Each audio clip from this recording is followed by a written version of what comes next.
Assalamu alaykum, hürmetli qarindoshlar. Bugun leksiyamizdagi 3-chi temasiga kelamiz. 3-chi temasining ismi tanqidiy irq nazariyasi. Biz oldingi leksiyamizda Marksizm,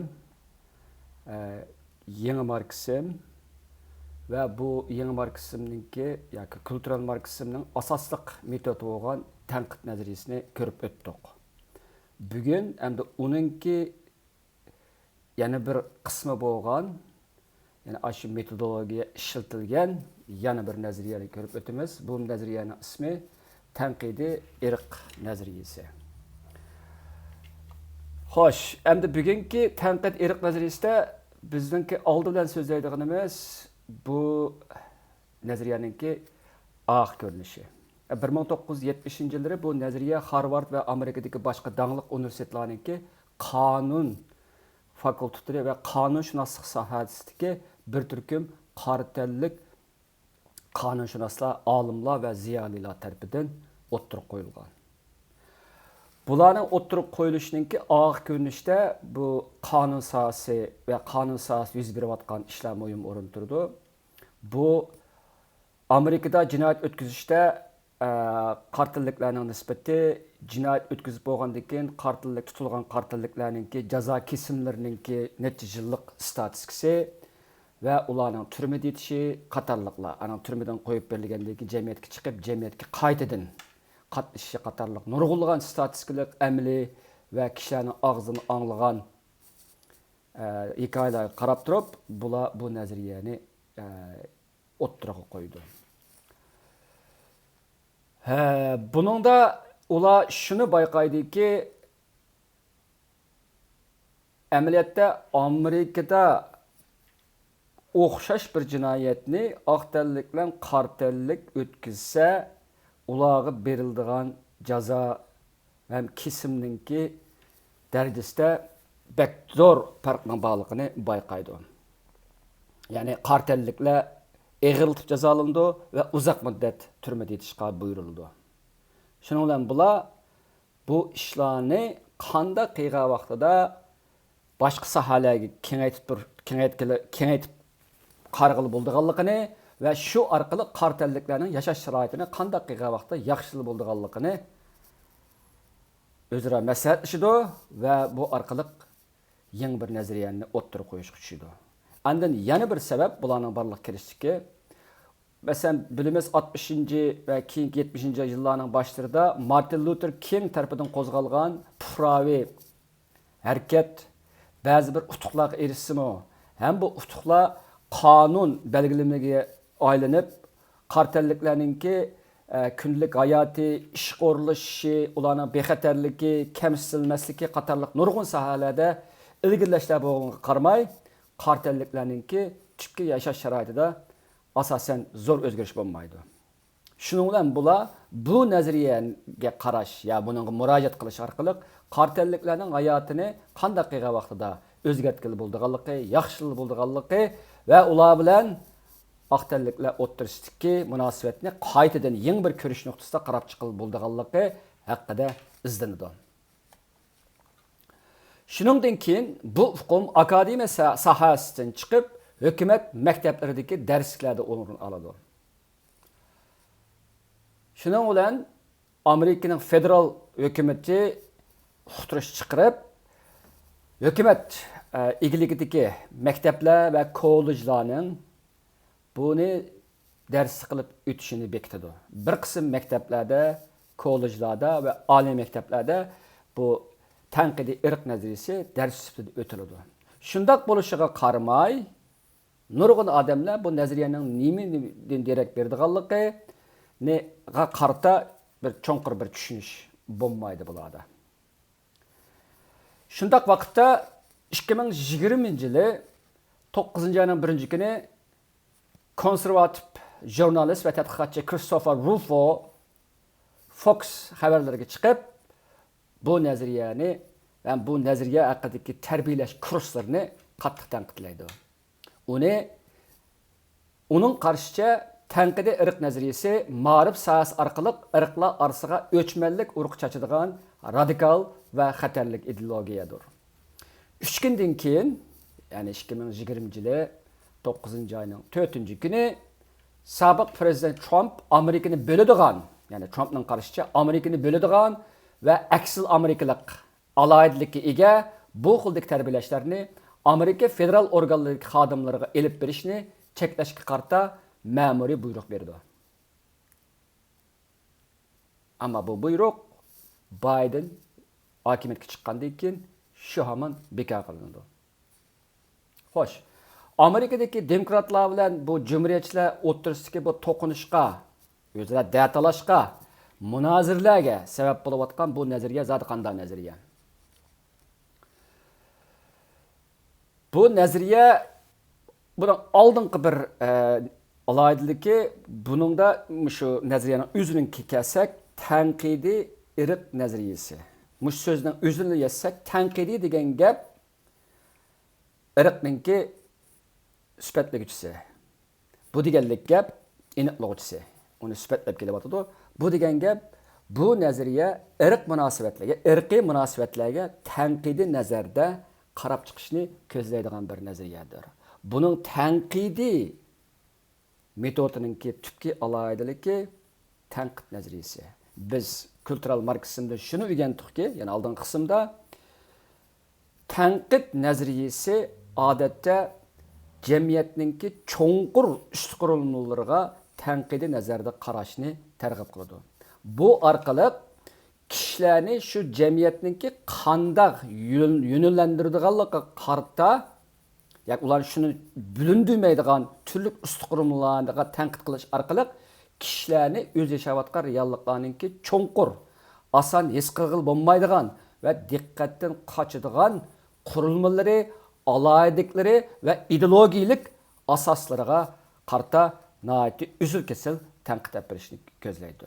Bularninki yana bir alayidligi, ular jamiyatni tashkil qilayotgan ham shu jamiyatdagi mavjud hukmron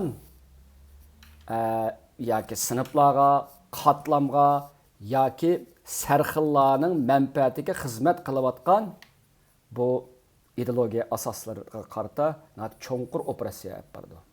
Ham ularni o'zgartirishni tashabbus qildi. Endi o'tgan qatim dedik-ku, har qanday bir jamiyatninki hegemonik, mushtumzor, zo'ravon bir ideologiyalik bayonlari, so'zlari bo'ladi, so'zlamlari bo'ladi, tili bo'ladi.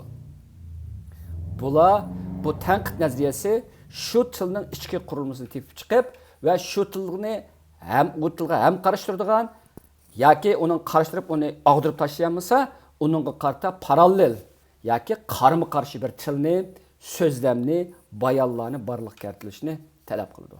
Bularninki dal shunga o'xshash. Demak, tanqidiy irq nazariyasidagi so'z tanqid, oldingi so'z tanqid mohiyatda tanqid nazariyasidan kelgan. Endi irq deganimiz bularning nimasi? Irqiy munosabatlarni, irqiy kamsitishlarni va irqizmninki barliq ideologiyalik asoslariga qarta uzil-kesil tanqid olib berishni va uningki qurilmasini ichib boshqalar ko'rsatishni va boshqalar jumladan irqiy qirg'inchilikning qurbonlarininki o'zining sharoitiga qarta cho'nqur tushunchaga ega bo'lishi va o'zining irqiga qarta kollektiv ongga ega bo'lishi va shu orqali o'zininki shart sharoitni yashash va irqiy shart sharoitlarini yaxshilashni talab qildi. Demak, bu asosliq alayidliklardan birisi bu nazariyaninki. Endi shuning bilan bu tanqid nazariyasidan manbalangan bu tanqidiy irq nazariyasi bunda 3 muhim Amerikadagi 3 muhim qimmat qarashlari va asoslarini tanqid ostiga oladi. Birinchisi rang qarg'uliq. Rang qarg'uliq degan, men o'zim rang qarg'usi, ya'ni mening ko'zimga ko'k ranglar, yeshil rang asosan farqsiz ko'rindi. Ikkisini ayirmayman. Faqat men ularni uqumliq keltirib, masalan osmonning rangi nima desa, men osmon qarab, boshqa yerga qarab turib, osmonning rangining ko'k ekanligini uqumni keltirib, ma sezimdagi narsani emas, ayda qilib his qilaman. Bu o'xshash gap. Rang qarg'uliq degan gap rangni sezmaslik yoki rangni farqlandirmaslik yoki farqlandirmaslik holatini ko'rsatadi. Buning ma'nosi shuki, Amerikaninki liberalizmlik ve demokratik kurulmasida adette kanun aldıda hamma adam beraber buldu. Hamma adamninki, ırkıninki, dinininki, kültürüninki, yana bir cinsi ve cinsiyet kimliklerinin kanda buluşuğa karmay, ola kanun aldıda bab beraber buldu. Kanuni faaliyetlerge bab beraber katlaşa alaydı. Kanundan bab beraber bahman buludu ve kanunun qoğuluşuğa bab beraber erişerleydi dep qaraydı. Nazariye jihatdan şunday buludu. Ama bu nayete büyük bir nazariye. Qadimdan tartib insanlarninki kanun sahasidagi eng cho'ng töhfellerinin birisi kanunninki rang qarg'uliq tek ibaret shu holatiga yetish deb qarashga bo'ldi. Bu mening qarashim. Ama bu nazariyadagilarninki qarshi qaraganda gerçi nazariya jihatdan shunday deyilsimi, ama amaliyotda Amerikaninki kanun muassasalarininki ko'pinchisida irqchilik bor. Yoki ularninki vujud irqi singib ketgan. Chunki bu institutlarni Amerikadagi hukmron irq bo'lgan aqtalliklar barpo qilgan. Shuning uchun u bu jamiyatdagi aqtalliklarninki manfaati uchun xizmat qiladi.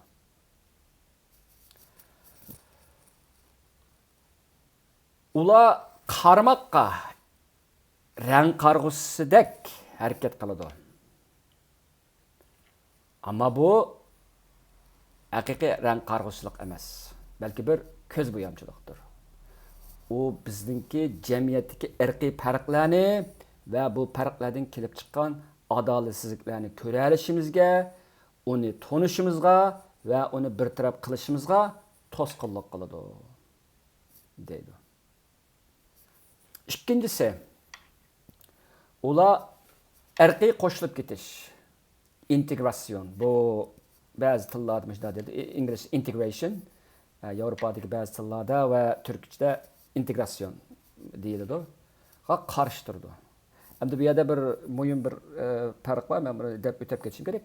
İntegrasyon bilen, yani qo'shilib ketishdan assimilasiya.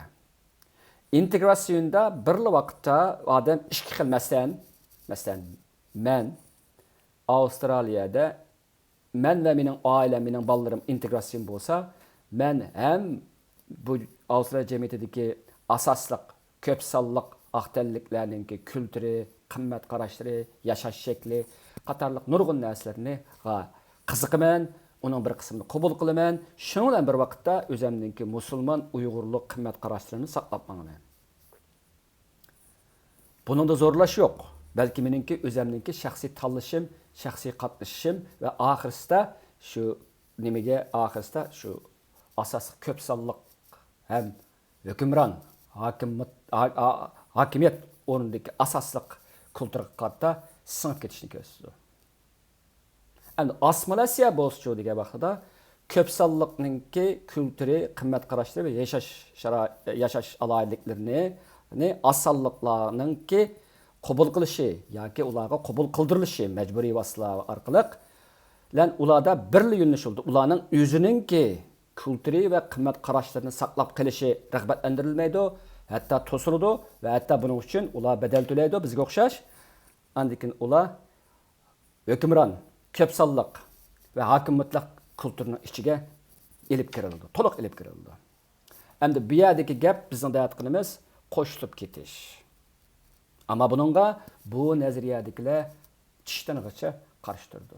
Chunki bularning qarashicha, agar biz qo'shilib ketish yoki integrasyon modelini qabul qilsak, u zaman jamiyatdagi kuchlik, hokim mutlaq kültürler aciz ve girvaktaki kültürlerini jutuydu. Xuddi bu cho'ng lahan kichik beliqni jutgandek ish bo'ladi. Bu eng og'irida kültürel qatliamni keltirib chiqardi. Buni qabul qilishga bo'lmaydi deb qaraydi. Shuning bilan ular her bir kültürninki, her bir irqninki o'zininki sharoitidan manbalangan ongda, ya'ni irqiy ongda ega bo'lishi ve shuningda ching turishni tashabbus qildi. Shu orqali o'zlarininki o'zgacha boshqa hokimiyatlik irqdan va kulturdan farqlanadigan alayligini saqlab qolishga, hargizmi aralashib ketmaslikka, tiz bitmaslikka chaqirdi. Bu bir yeni gap emas. Bu gapni Amerikadagi mashhur qarlarning huquqi yoki qartelliklarninki mashhur huquq aktivistlarining birisi bo'lgan Malcolm X degan odam, bu odamninki bu odam haqida ishlangan, esil ishlangan bir kino var, ikki kino var deyman. Hem bunun kitaplarımız yo'q, buni o'qib baqsangiz bo'ladi.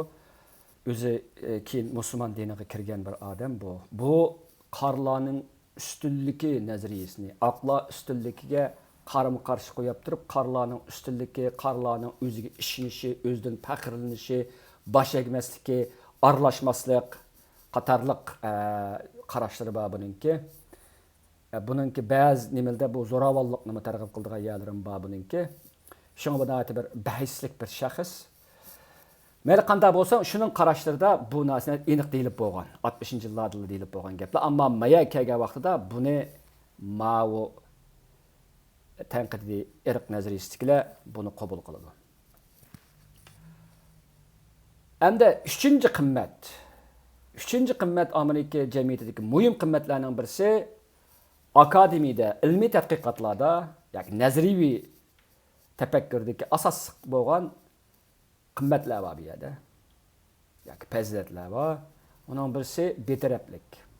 İkincisi obyektivlik. Üçüncüsü tangponlik. Bu degan gap biz ma'lum bir ideyani o'ttirib qo'ygan vaqtimizda yoki uni yaqlagan vaqtimizda bizda obyektiv bo'lishimiz kerak. Subyektiv hissiyotlarimizga berilmasligimiz kerak. Masalan, birga birini qo'shsa ikkining bo'lishi mening ra'yim bilan yoki yani bizning ra'yi bilan bo'ldigan ish emas.